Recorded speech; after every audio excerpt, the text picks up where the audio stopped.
নমস্কার। বর্তমানে আমাদের কলকাতাতে যে জঘন্য এবং নৃশংস ঘটনাটি ঘটেছে তার জন্য যারা দায়ী তাদের যেন উচিত শাস্তি হয় এবং এমন শাস্তি হয় যাতে ভবিষ্যতে এই সমস্ত কাজ করবার আগে যারা করছে বা যারা করবে তারা যেন 1 থেকে 2 বার অন্তত চিন্তা ভাবনা করে। যার মায়ের কোল খালি হলো তার মায়ের কোল কিন্তু আর দ্বিতীয়বার ভরবে না।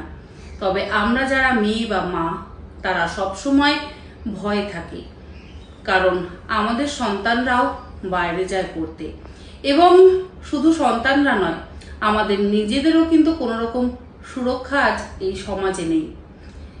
আমরা প্রত্যেকের কাছে সুরক্ষা চাই এবং মেয়েটির উদ্দেশ্যে সঠিক বিচার চাই, দোষীরা যেন শাস্তি পায়। আমরা যদি সোচ্চার গতিতে এইভাবে